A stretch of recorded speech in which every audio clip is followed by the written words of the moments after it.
Hey everybody, it's Christine here with another episode of the Co-Living Coach Show. And today I am live and it's very active here today, so I apologize for any background noise, but I am at Zoku, which is co-working, co-living space in Amsterdam. I'm working out of here today, but today I'm really excited to bring on Andy, and he's with CityPads based in Chicago. And he is actually has an incredible background in real estate. You started Chicago Apartment Finders back, it was 2002, right? That's correct, yes. Okay, great. So let's actually back up. Let's start then, because I know you had an amazing track record with that company that you built and sold to Coldwell Banker. And then now launching into co-living you partnered with Common Living in the last 4 years, right? We have one project open with Common and one fairly large development, about half complete, and several in the pipeline. So we're obviously big fans of Common. Good, perfect. No, I know I haven't gotten Brad on the show yet. I haven't asked him yet, but we'll have to get him on next. So yeah, let's just start from the beginning again with Chicago Apartment Finders. I know that was a huge company you built, and so you obviously have a lot of knowledge in this space before even getting into micro suites and co-living. So we'll start from the beginning. I think that'll be helpful. Yeah, well, first, I guess I'll say, yes, I've got a lot of experience, but you'd be shocked at the changing landscape, and we're still learning a lot about today's tenants are actually different than they have been in the past. Yeah, I started Chicago Apartment Finders in October 2002 after previously working for our competitor, who was the largest in Chicago, and actually at the time had claims of being the largest leasing company in the country, even though they only focused in Chicago. They rented 18,000 apartments a year. But we started Chicago Apartment Finders in 2002, opened up an office in a super hip neighborhood called Lakeview in Chicago, rented 5,000 apartments after being in business for 3 years, and eventually had 5 locations, 150 leasing agents working underneath us. At one point, we were actually managing 1,400 apartments. That was the point where I realized that I do not want to be a third party, or I do not want to be an operator of my own assets. I would actually eventually like to be a developer and focus on building cool buildings and offering and having somebody that's best in market in their asset class manage them for us. So in 2015, when Coldwell Banker approached me to buy the company, I was actually happy to have them take off that off my shoulders and start to focus on building really cool properties instead of just leasing them for third parties. And we were first focusing on doing traditional adaptive reuse type projects, looking at doing some ground up, because it was becoming more and more difficult to find older buildings to convert. We fell into co-living in 2012. We were buying a building down in a neighborhood called Pilsen, and it's about a mile from the University of Illinois at Chicago, which is a state university here in Illinois, and it's just 1 mile north of the Pilsen neighborhood, which is about a mile from the central business district. So we were planning on doing 10 student housing units in that project, 42 total bedrooms, and then Common kind of fell in our lap. I've heard about co-living. It's really not any different than building 4-bedroom apartments that you're renting out to 4 friends that know each other, except the 4 people that are renting to don't know each other.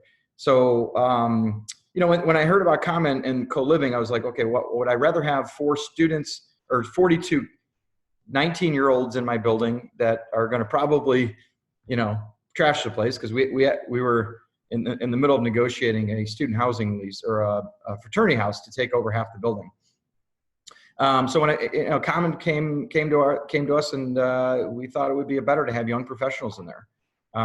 So we pivoted really quickly, delivered the building with a C of O in June of last year, and when we delivered it, they filled it up in 2 months. There was so much demand for this type of product. I was shocked. Thought it would do well, but didn't realize how quickly they would lease it. So anyway, that's a very quick summary of how we got to today. But no, I love that, Andy. That's perfect. In between there, I've got a lot of development experience. We were buying all kinds of broken condo deals in the Great Recession. bringing those back to to the leasing space. So gained a lot of experience in the development world, as we were transitioning away from the apartment leasing company, the brokerage company. No, and I had made notes of that too, because I know that you were doing like from 2009, 2015, like in that period, you were overseeing like $100 million worth of projects, right? Yeah, so we partnered up with this group in Chicago that was mostly focused in the office building space. They were historically known for operating and owning Class B and C office space, and they were fairly liquid at the time in 2009. And we were looking to raise capital to buy real estate, as starting to not only do third-party leasing but own our own properties. And started talking to these guys that were looking to get into residential and only done office. And they financed one of our first deals. We brought them another one 2 months later, and then they said they wanted a 5-year exclusive on us. And it was a very good partnership. They ended up putting about $50+ million of equity into our projects. And the portfolio, we had a high rise in the South Loop that was student housing down to some courtyard buildings in neighborhoods of Chicago. So buying everything we could. We were at one point buying a building a month, and I had a construction team on the side focusing on bringing them to the market. Our leasing team was doing their thing, and we had a property management arm too. Yeah, it was a wild ride for about 5 or 6 years. It always has been, it seems like. No, don't you think that now attributed to the success you guys are having partnering with Common, like doesn't all those lessons learned, do you think kind of carry over to what you're doing today? Yeah, I mean, development is not easy as much as a lot of people think it's easy to make a lot of money, but it's a very complicated business. Construction costs are difficult to manage. Contractors are extremely difficult to manage. And all of that experience gave me, the knowledge of, how things are supposed to be built, what things should cost. And it really helped, I think, give me what I need to know to carry that forward into new developments today and get the trust of equity and debt in the market. Yeah. And backing up, when you said, you guys built the project for Common, the first one, and it filled up in 2 months, what do you attribute that to, that fast success of filling it up? Well, obviously we built an awesome building. That was probably the most important. But second to that, Common's business model is really well put together. I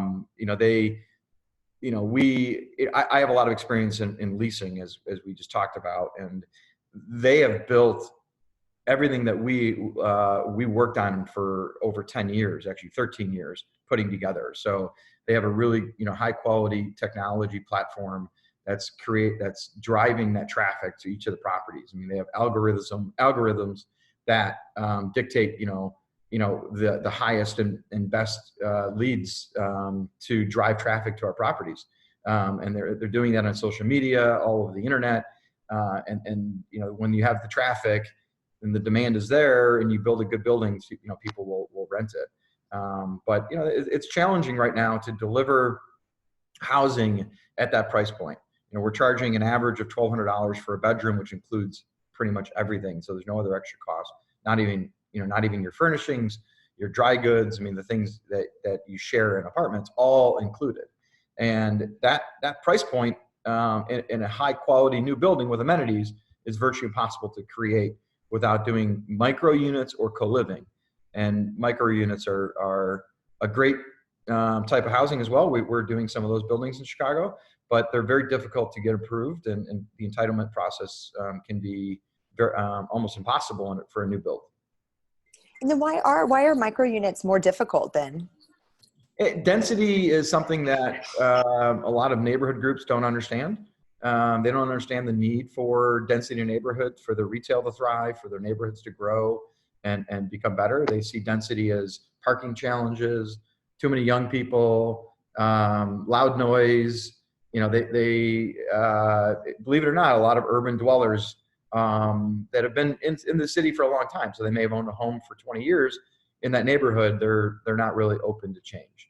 So density is something that hasn't occurred in a long time. I mean, especially in cities like Chicago, where you're seeing a lot of change now, and a lot of neighborhoods are improving. And I guess it's a bad word to use, gentrifying. And that, that scares people. While it's a good thing. I mean, somebody that is looking to make money off their property, the American dream, they should want to see density in their neighborhood. They should want to see improvement of property, but that's a challenge. And I think as cost of living issues continue to rise, I think people will become more comfortable with density because they'll realize that may be the only solution to providing enough housing. The government certainly can't finance enough affordable housing to create the density that we need. Yeah, no, I know. And then maybe it's again, one objection is, okay, there's gonna be too many cars parked. But then again, the denser a city becomes, the less cars you need. If you can have, electric scooters, bicycles, transportation, not cars to park, then that starts solving those issues. So I think it's kind of like a chain reaction, right? What needs to happen? Look, ironically, the garages that were being built because of the parking requirements before the TOD ordinances in Chicago were passed, they're 25% occupied. So if you could just take pictures of all of those empty parking lots and bring them to your community group meetings, you would think that would be sufficient. But we developers are looked at as liars when they go to those meetings. So you have to bring third-party experts to explain that situation. Oh no, you said you're pretty active. You're active in the community. Do you go to a lot of those? Well, do I go for other developers? Not that often. I try to do the best I can to support other folks doing what we're doing, but it's always a challenge for time. I'm active in a builders group in Edgewater Uptown. Was a past president, and so but most of those folks are in the business. It's not just people that live in the neighborhood for the most part. There are other landlords, other developers, brokers, attorneys that are interested in getting your business, so forth. So, but yeah, I do try to stay active and as much as I can in the community groups and participating, networking and so forth. But it's still a challenge to convince somebody that building a new building in the neighborhood is a good thing. And then how about when we talk about the buildings themselves? And I know there's one developer in the States right now that they learned after building their first building, the second building, they needed to do a bedroom per bathroom. So each bedroom needed a bathroom is what they learned. So they're building units that are 4-bedroom, 4-bath, 5-bedroom, 5-bath. Again, smaller bedrooms, but they learn that adults, that's the difference between a college student and an adult, somebody in their 30s or 40s doesn't really want to share a bathroom with a stranger. Have you guys changed your model, as Common has been building these out, and as you've been part of that development team, have you guys kind of shifted the model as you've gone at all? And were there any learnings? So our first development, we actually built 4-bedroom, 3-bath units, which works really well because it allows you to offer different price points to people. So yes, you're correct. Most people prefer to have their own in-suite bathroom. And believe it or not, by the way, that's becoming more of a demand in student housing too. But it worked well because we were able to have a range of pricing. Now the average is $1,200, but we have some beds that are as high as $1,400 and some that are as low as $1,000 because they have a shared bathroom. And then those shared bathrooms, Common actually will clean those weekly for you so that you're not worried about the filth of your roommate. But it's certainly something that people prefer. Obviously, it's something I know I couldn't share a bathroom, but I would rather pay more in rent for sharing than share a bathroom with somebody. But others don't mind it. They'd rather save the money. So there is definitely a higher demand for that, but there's also value in offering somebody a discount to share a bathroom. Definitely. But one thing that I didn't mention in our last discussion about entitlements process, one of the reasons we've been focusing on co-living is that the as of right ability to develop a co-living property is much easier than the micro units, and it allows you to get the density that matches the micro units. So we can build, like for example, the property we're building right now in Pilsen is 59 units, 223 total bedrooms, on a property that if we were to build 60 units, we would have triggered what's called a planned development. And that planned development would force us to go through a whole community process. Instead, we were building 59 units. We went in for a permit, we got our permit, and we're building the building. And we did that within a 6-month time frame, which is, lightning fast. So we're really, that's what we're focused on, is trying to find those sites where we can try to avoid the entitlement process, build, as close to as of right as possible, and deliver, a really cool co-living building near transportation, near other neighborhood amenities. And it's been working well. We've got 5 different projects right now in our pipeline for them. Oh, wow. Oh my gosh. You guys are saying, and that's just in Chicago area or in different cities? In Chicago. We keep on saying we want to do something elsewhere, but then something else falls in our lap here. So it's, they say, stick to what you know. And then are you helping out at all with the Kndrd project, or is that a different joint venture for Common to do the family living? It is a different joint venture. We looked at doing a Kndrd property, and it worked better for us to deliver co-living in the location. So we chose not to do that. We would look at doing a Kndrd property. It's something that what I would envision doing a larger development with Kndrd. So we would have an element of co-living, an element of micro, and then a section of Kndrd, so somebody could really live that full lifestyle, the full life cycle of apartment living in one building, go from co-living to living their own space in a micro, and then going into a family unit when they start a family. Oh, nice. They never need to leave the building. Right? That's great. And then senior housing somewhere in there. Right. And maybe even have co-working so they can work there all day. They would never leave. That's amazing. That's awesome. And then speaking of community, what kind of events do you guys host? Do you guys host any events per building or in the communities? So yeah, we do. CityPads does not facilitate that, but Common does. And they have a budget monthly for the tenants to use. They facilitate quarterly events. So they'll put on they'll bring in I think the last time I was there, they were talking about it, they had a comedian coming in to do a comedy show for the tenants.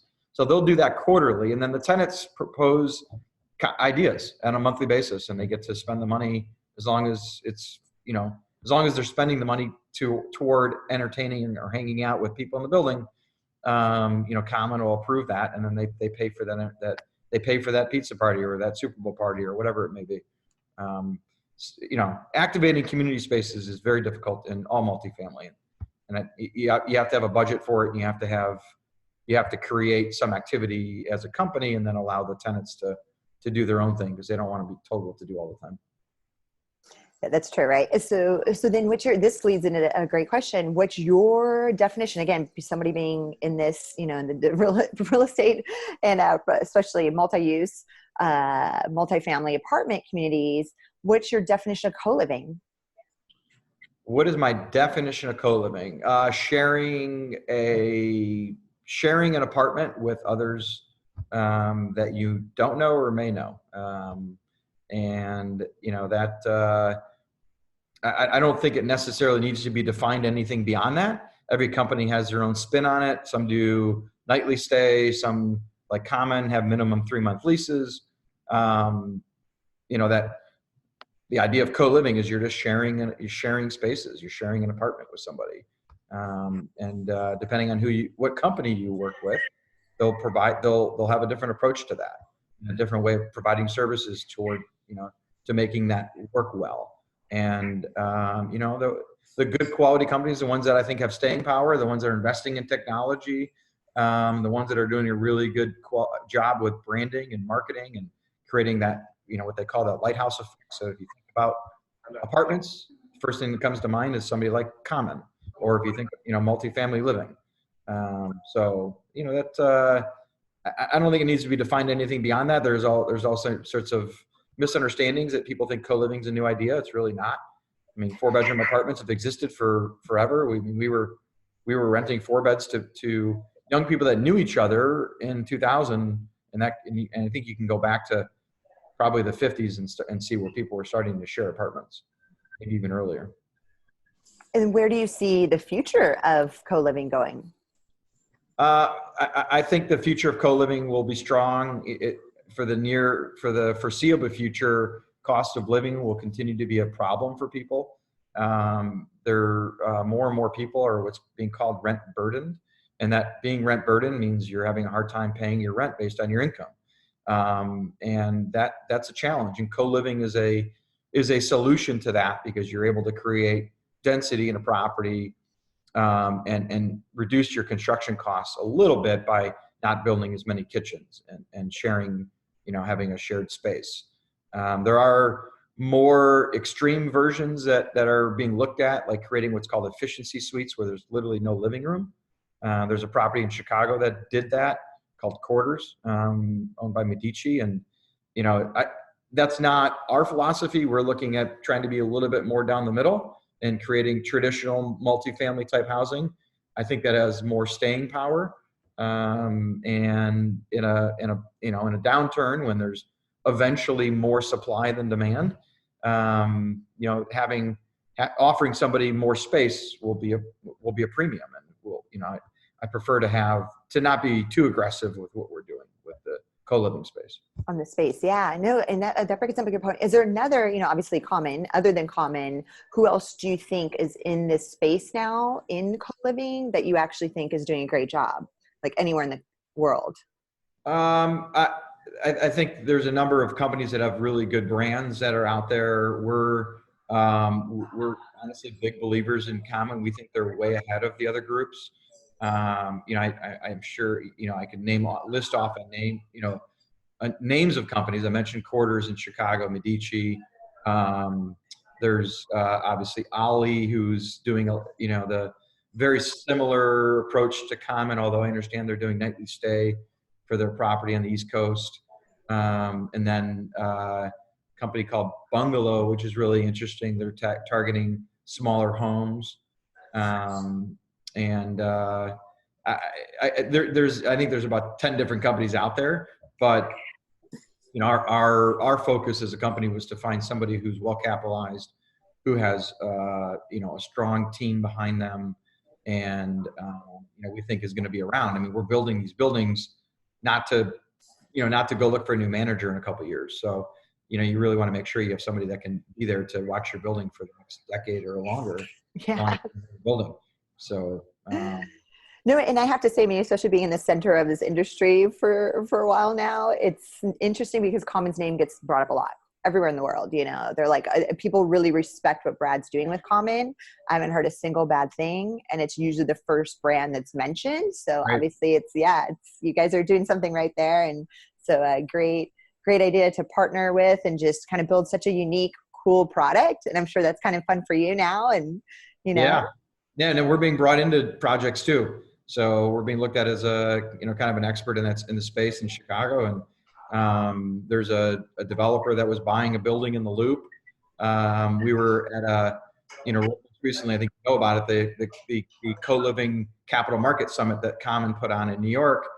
And it was really, awesome that they were put me on a panel and really felt like I was up on a pedestal there. And from that, we had several groups come up to us and ask us, what our thoughts of our projects. And one particular group was buying a large building in the Loop here in Chicago, and they asked if we would partner with them to help develop that building.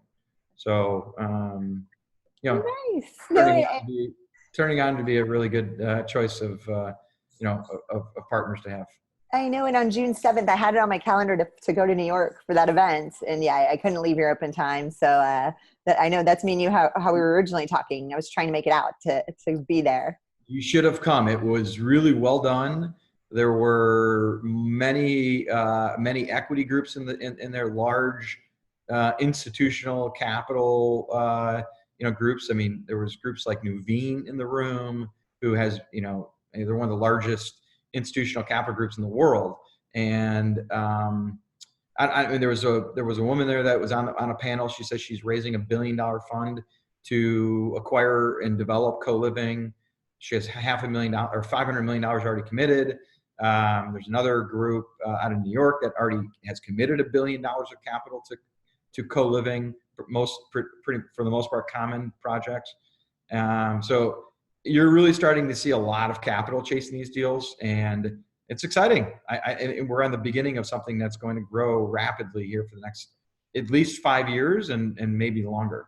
So there's a still right now there's a big supply problem in multifamily, especially for people that are in the middle.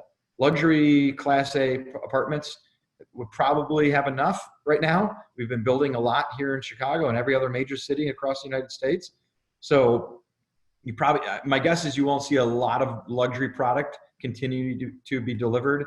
It'll start to scale back, and developers are starting to focus on the working class folks and creating, what people are calling lowercase affordable housing.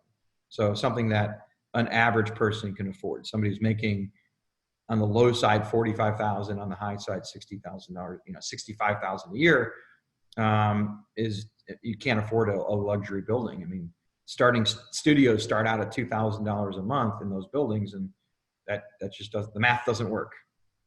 Is that in Chicago, or is that Chicago's pricing right now? The luxury buildings are over 2,000 for studios. Yes. Wow. Oh my gosh.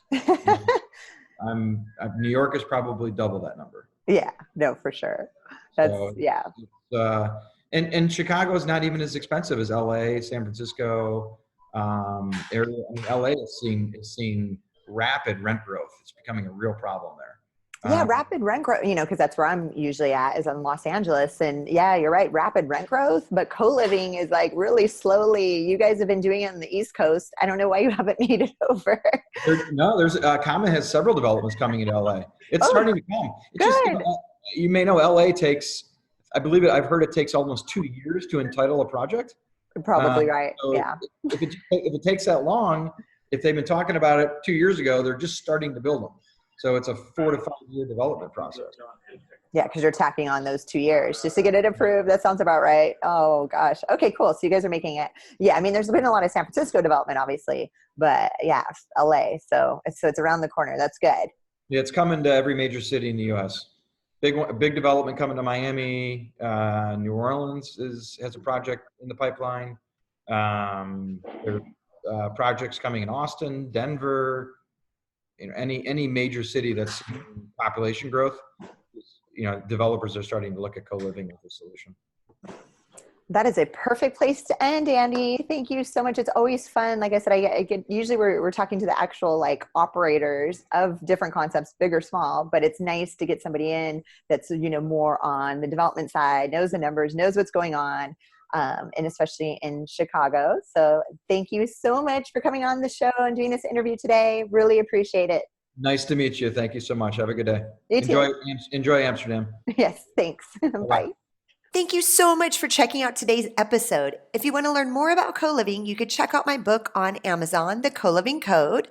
And of course, if you're looking for the perfect software to power your co-living concept, check out Kndrd.io, Kndrd.io. Thanks.